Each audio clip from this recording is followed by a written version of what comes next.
को मालूम था कि सन 1137 में इराक के एक छोटे से शहर तिक्रीत में पैदा होने वाला बच्चा बड़ा होकर दुनिया की तारीख का एक नाकाबिल फरामोश किरदार बनेगा। जी हाँ, सलाहुद्दीन अय्यूबी, मर्द मोमिन फातेह यरूशलेम, वो मुजाहिद इस्लाम है जिसने क्रूसेडर्स को शिकस्त देकर मुसलमानों का किबला अव्वल फतह किया और इस्लाम पर झंडा सरबुलंद किया। ऐसा मुजाहिद जिससे आज भी क्रिश्चियंस और ज्यूज खौफ खाते हैं और मिसालें देते हुए नहीं थकते कि कहीं मुसलमानों में दोबारा कोई सलाहुद्दीन अय्यूबी पैदा ना हो जाए और यरूशलेम उनके हाथों से ना चला। सलाहुद्दीन अय्यूबी कौन था और क्यों उसने यरूशलेम को फतह करना अपना जिंदगी का मकसद बनाया, आइए जानते हैं आज की इस वीडियो में। अगर आप चैनल पर नए हैं तो चैनल को सब्सक्राइब, वीडियो को लाइक और बेल आइकन को प्रेस जरूर कर दीजिएगा ताकि इस तरह की मालूमाती वीडियोस आपको मिलती रहे। सलाहुद्दीन का असली नाम यूसुफ था और सलाहुद्दीन उनका लक़ब। सलाहुद्दीन ने बचपन से ही इस्लामी और फौजी तालीमात लेने शुरू कर दी और उनकी जिंदगी पे शेख अब्दुल कादिर जिलानी की तालीमात का बड़ा असर रहा। सलाहुद्दीन ने फौजी सफर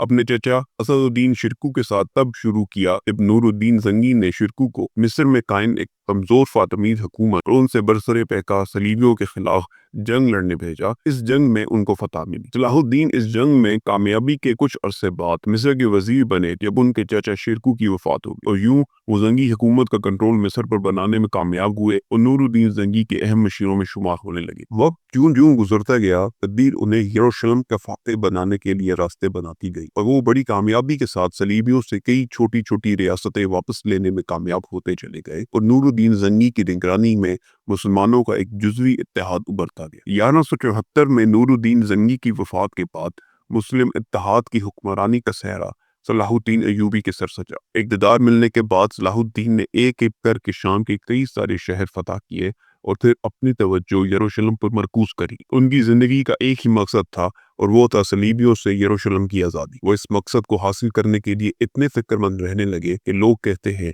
कि उन्होंने इक़्तिदार संभालने के बाद कभी सलाहुद्दीन अय्यूबी को हंसते हुए नहीं देखा। वजह पूछने पर सलाहुद्दीन अय्यूबी ने कहा कि जब तक यरूशलेम सलीबियों के कब्जे में है वो ना तो चैन से खाना खा सकते हैं, ना सो सकते हैं और ना ही मुस्कुरा सकते हैं। आखिरकार सलीबियों से एक फैसला कुन जंग लड़ने का वक्त आया और सलाहुद्दीन ने तिब्रिया का शहर फतह करके सलीबियों को हतीम के मुकाम में लड़ने के लिए उकसाया। हतीम शुमाली फ़लस्तीन के सहराई इलाके में मौजूद था और अपने पानी के कुओं की वजह से जाना जाता। इस जगह का इंतखाब सलाहुद्दीन अय्यूबी ने बड़ी प्लानिंग के साथ किया। सलाहुद्दीन ने वो सारे पानी के कुएं सलीबी फौज के आने से पहले पत्थरों से भर दिए और सलीबी फौज का इंतजार करने लगे। पूरे सहरा से गुजरती हुई सलीबी फौज जब थकी हारी और प्यासी हतीम पहुंची तो वहां पानी न पाकर बिल्कुल नढाल हो गई और इसी हालत में सलाहुद्दीन अय्यूबी की फौज से जंग लड़नी पड़ी। सलाहुद्दीन की इस कमाल हिकमत अमली ने उन्हें फतह से हमकिनार किया और सलीबियों के बादशाह गी ऑफ लुज़ान को शिकस्त हुई। एक ऐसी शिकस्त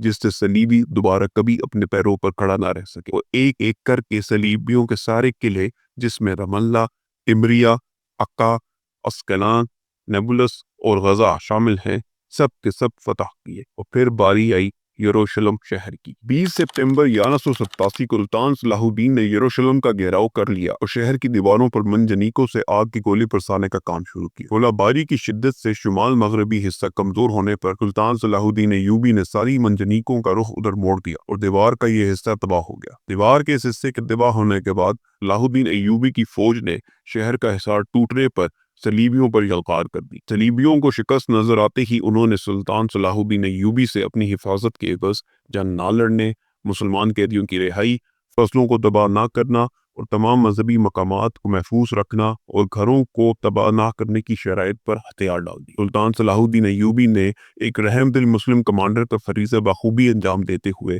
सलीबियों की सारी शराइत मान ली और यूं 27 रजब 832 हिजरी या सन 1187 को यरूशलेम मुसलमानों के हाथों फतह हो गया। सुल्तान सलाहुद्दीन अय्यूबी का दौरे हुकूमत मुसलमानों का एक रोशन बाब है जिसमें अवाम की फलाह बहबूद, इलाज, तालीम और कुरान ने एक नई ऊंचाई हासिल की और वो बाद में आने वाले हुक्मरानों के लिए मशले राह पे। मुसलमानों के इस अजीम से पैसालार ने 4 मार्च 1193 को दमिश्क में वफात पाई। उनके कफन को उनकी वसीयत के मुताबिक पहले दमिश्क शहर में नेज़े की नोक पर फहराया गया और ये मनादी करवाई गई कि ए लोगो देख लो, यमन से लेकर मिस्र तक का हुक्मरान सुल्तान सलाहुद्दीन अय्यूबी आज एक कफन के अलावा दुनिया से कुछ न लेकर गया। और यही पैगाम वो बाद में आने वाले मुसलमानों को देना चाहते थे कि दुनिया के धोखे में मत आओ और इस्लाम की सरबुलंदी के लिए अपनी जान نچھاور کر دو۔ فلسطین کے مسلمان آج بھی اس سلطان صلاح الدین ایوبی کے انتظار میں ہیں کہ کب سلطان صلاح الدین ایوبی آئے گا اور ان کو یہودیوں کے ظلم و ستم سے نجات دلائے گا۔ ویڈیو